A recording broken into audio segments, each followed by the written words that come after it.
एक गाड़ी आई और गाड़ी वो सामने रुकी एंड वो गाड़ी वाला बोलता है कहाँ जाना है आपको, तो मैंने कहा मुझे मंडी जाना है। तो बोलता है कि बैठो मैं वहीं जा रहा हूँ। एंड मैं बैठ गई और उसने क्या करा, वो गाड़ी तेज़ी से बढ़ा दी और मैं डरने लगी। तो मैंने भैया मुझे उतार दीजिए। तो कहता है कि तुम कितना कमा लेती हो, जितना तुम कमा लेती हो उससे ज़्यादा दूंगा। मैं इतना डर चुकी थी उस समय, वो लाइफ का ऐसा पल है।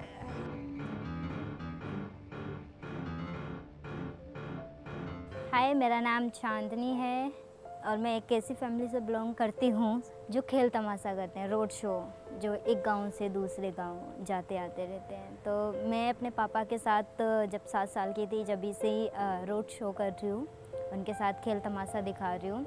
तो हम रोज़ एक गांव से दूसरे गांव जाते थे। सेम दिल्ली आए एंड दिल्ली आने के बाद जो मेरे पापा थे उनकी डेथ हो गई। और जब उनकी डेथ हुई तो मैं घर में सबसे बड़ी थी उस समय, और जो कि 8 साल की थी, और मेरे से छोटे ही 2 और थे। समझ में नहीं आता था आया उस समय कि क्या करें पेट पालने के लिए। तो सबसे पहले जो एक आसान काम लगा मुझे वो था कूड़ा बीनना। कूड़ा बीनने से स्टार्ट किया लाइफ को, फिर फूल बेचना स्टार्ट किया। भुट्टे भी बेचे मैंने, जैसे कि आपने रेड लाइट पे देखा होगा बच्चों को फूल बेचते हुए, या मेट्रो स्टेशन पे, तो वो मैं भी करती थी।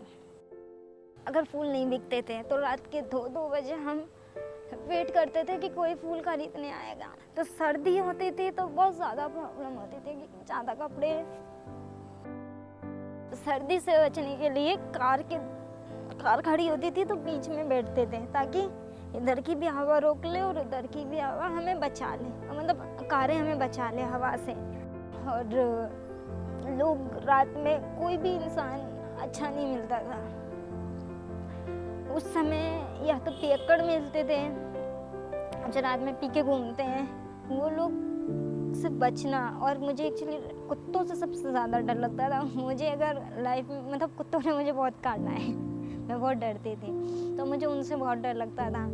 तो मैं इन दोनों से इतना बच के निकलती थी, लेकिन फिर भी ये टकरा जाते थे मुझसे।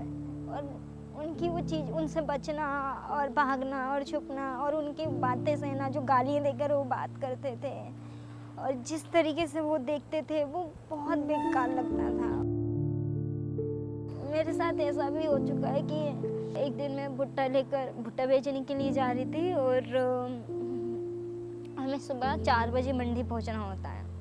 तो एक दिन मैं लेट हो गई थी, तो बस आ ही नहीं रही थी। तो वहाँ पर एक गाड़ी आई और गाड़ी वो सामने रुकी एंड वो गाड़ी वाला बोलता है कहाँ जाना है आपको, तो मैंने कहा मुझे मंडी जाना है। तो बोलता है कि बैठो मैं वहीं जा रहा हूँ।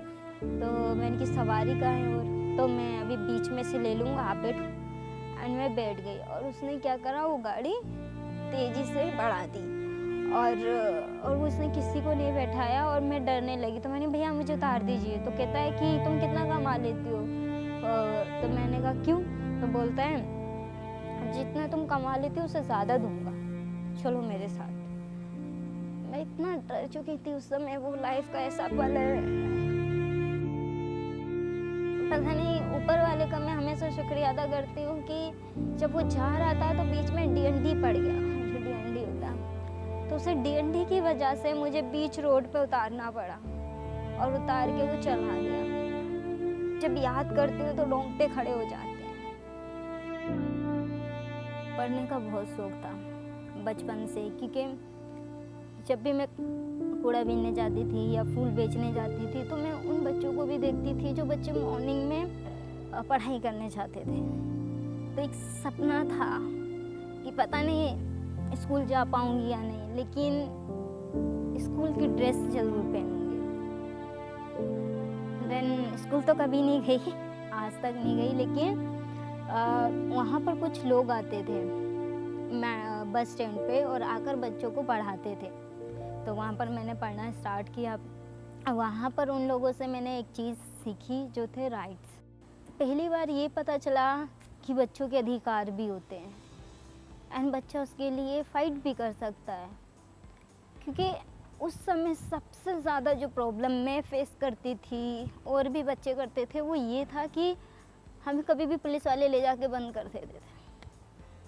तब पता चला तो मैंने बहुत सारे मतलब उन लोगों के पास जाकर यही सीखा कि अगर हमें पकड़ लिया जाए तो हमें क्या करना चाहिए, कहाँ जाना चाहिए, कौन लोग हैं जो हमें मदद कर दे, मतलब हमारी मदद कर सकते हैं, इस तरीके से। तो उन लोगों के साथ मैंने कम से कम मतलब अपना 7-8 महीने दिए मैंने अपने, और वो चीज़ें सीखी मैंने।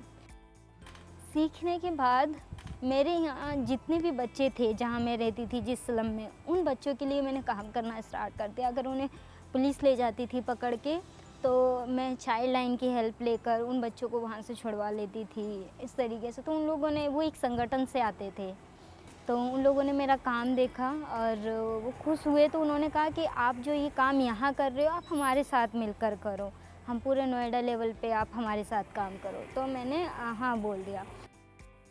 हाफ़ डे में अपना काम करती थी जो रोज़मर्रा का था मेरा, और हाफ़ डे में उन बच्चों से मिलती थी जाकर जो मेरे ही जैसे थे।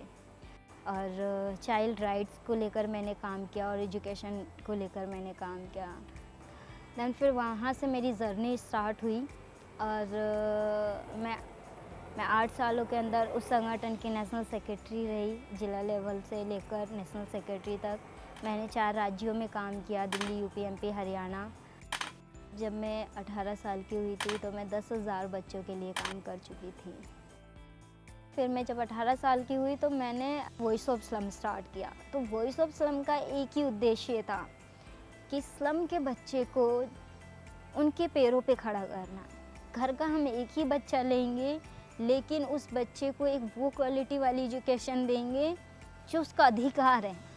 मैं 10 साल की उम्र से ये काम कर रही हूँ और मैं करती आई। मैंने इस लाइफ से है ना बहुत कुछ सीखा है, और आज मैं बहुत खुश हूँ कि मैं उन लोगों के लिए काम कर रही हूँ आज जो कल मैं खुद थी।